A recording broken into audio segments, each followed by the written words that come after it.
One of the important things to understand about capitalism is that it doesn't just function and reproduce itself consistently through coercion, right? There's a constant violence that permeates through the capitalist form of life.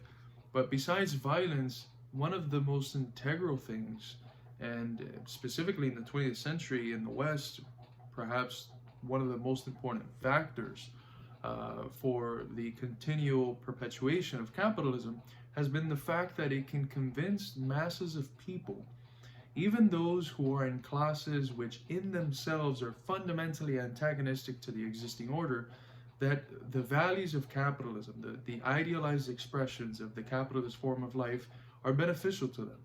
This is the phenomena that Gramsci, based on Lenin, described as hegemony.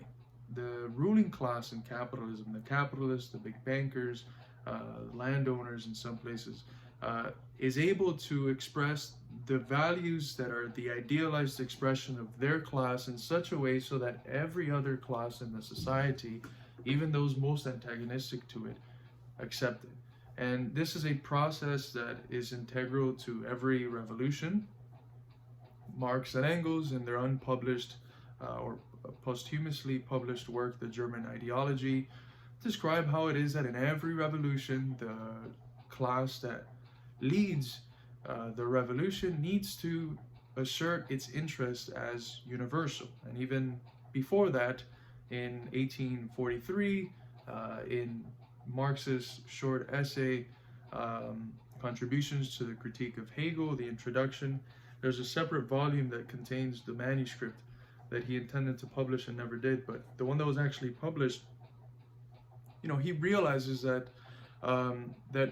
every class that has a revolution asserts itself, is able to have the revolution because it gets the support of other classes that are against the existing order, but it makes its own class interest seem as universal. It makes its own class interest seem as an interest which is beneficial to all the other classes, which are in a contradictory relationship, in an antagonistic, in an unbeneficial relationship to the existing order.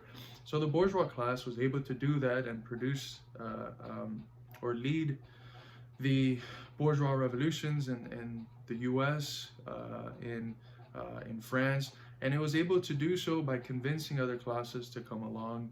And obviously, quite quickly, what was demonstrated was that the interest which led the class interest, which led these revolutions, wasn't actually universal. And in early Marx, he realizes, well, the only class which genuinely has the universal interest, generally has a correspondence of its class interest with the universal interest of other classes, is the proletariat, because it contains within it all of the evils of the existing order. Now, it is important to note that this process through which a class makes its specific interest seem universal, it idealizes its interest so that each other class accepts it. This is what we refer to as ideology. This is a realm in which the leading ideas are able to be assimilated by the mass of people. And when this is assimilated by classes and individuals in classes which are, because of their class position, antagonistic to the order that produces the idealized form, we call this false consciousness. According to Engels, this is what false consciousness consists of. So when working class people or agricultural workers or the lumpen proletariat, or even certain elements of the petty bourgeoisie and the intellectual classes, which are some at a quite directly antagonistic, others at only contradictory positions with relationship to the existing form of life, when they accept the existing values, this is a phenomenon known as false consciousness, and this is integral to what Gramsci called hegemony, right? To the fact that bourgeois society in certain places has been able to get its ideas to be assimilated by every class. Now, I want to show a video which is an analysis of the movie They Live from Slavoj Zizek. It's the famous first clip from the film The Pervert's Guide to Ideology, in which I think Zizek's one of the points that Zizek makes concerning the escape of ideology is helpful, right? Which he doesn't formulate it as an escape, but you'll see what I mean. So let's watch that clip real quick. They Live from 1988 is definitely one of the forgotten masterpieces of the Hollywood left. It tells the story of John Nada. Nada, of course, in Spanish means nothing, a pure subject, deprived of all substantial content, a homeless worker in LA who, drifting around, one day enters into an abandoned church and finds there a strange box full of sunglasses. And when he put one of them on, walking along the LA streets, he discovers something weird. That these glasses function like critique of ideology glasses.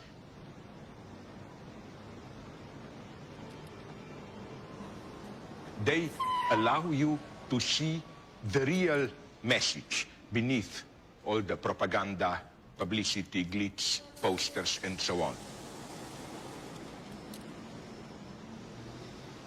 You see a large publicity board telling you have your holiday of a lifetime, and when you put the glasses on, you see just on the white background a gray inscription.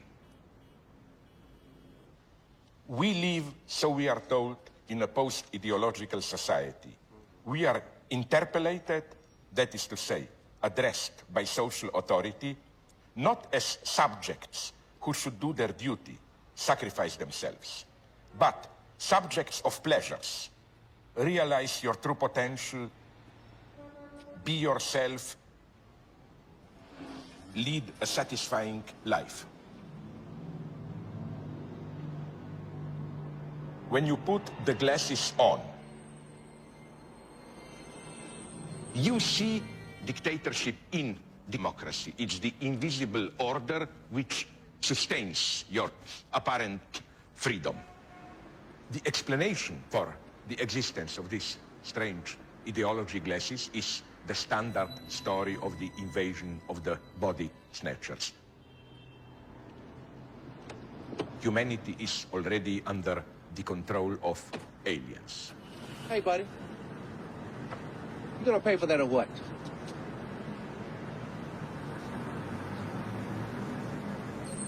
Look, buddy, I don't want no hassle today. Either pay for it or put it back.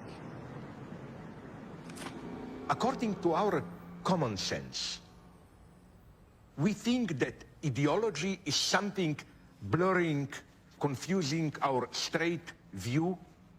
Ideology should be glasses which distort our view. And the critique of ideology should be the opposite, like you take off the glasses so that you can finally see the way things really are.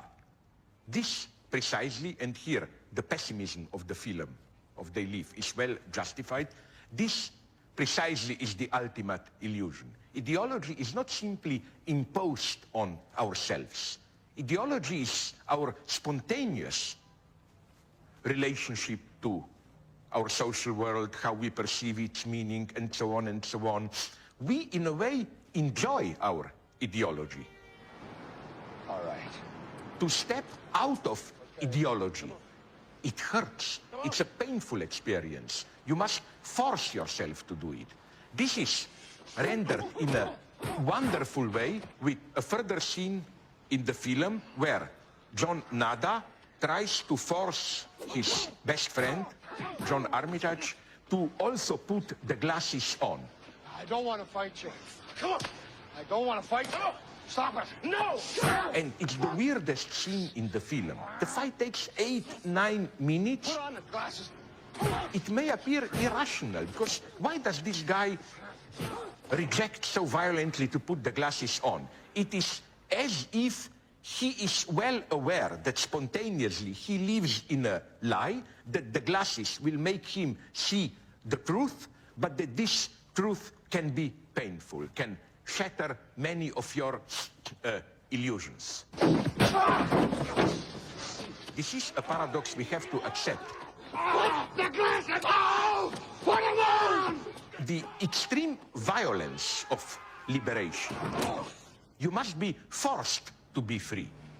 If you trust simply your spontaneous sense of well-being or whatever, you will never get free. Look!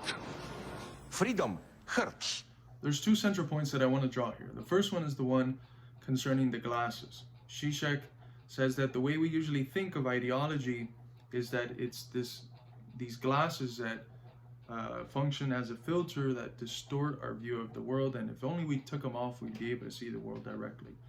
That is, rightly so, itself a conception that presupposes the existing form of ideology, which says that we are ourselves not predisposed to view things through this manipulated lens, that this lens is itself something external that is put upon us.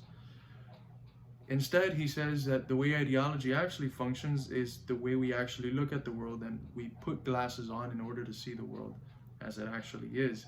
And the importance of this is to demonstrate that ideology is deeply ingrained in us. It's ingrained in the aspirations that we desire in our life, and the things we consider to be true, and the things we consider to be eternal.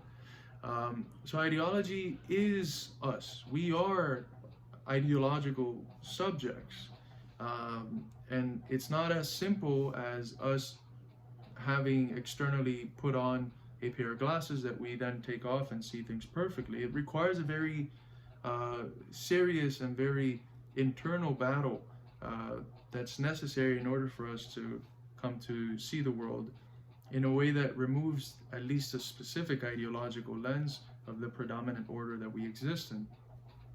This is a very basic Marxist understanding of the way we engage with the world. There's no such thing as this objective ahistorical way of engaging with the world. The world is itself always a historical product. It's always a result of a specific epoch, predominated by specific economic relations, specific political, judicial, and ideological structures, and the individuals made in those epochs reflect the epoch itself. Now, at times they are able to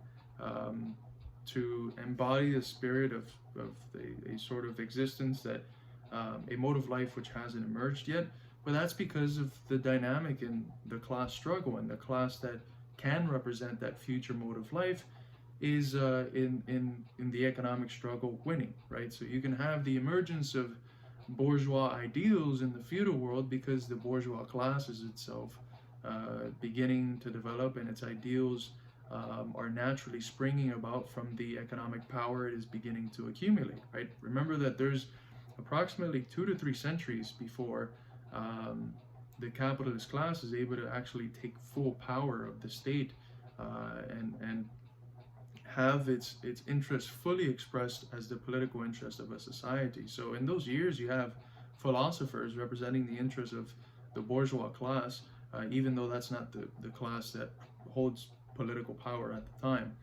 But one of the other things that is important to note, besides this fact of the internally ingrained nature of ideology and the prejudice of the specific form of life that we have been raised in, is something that's connected to that, which is in order to recognize these prejudices and to move beyond that, right? And that moving beyond doesn't necessarily mean we're able to step outside of ideology purely and see things as an external observer outside of history, but in order to be more conscious of the specific prejudices that our conditioning in a specific form of life leads us to have in our process of examining the world, requires a painful mediation. It requires, as Zizek describes a scene in the film where John Nada is trying to give his friend the glasses, and they get into this absurd 10-minute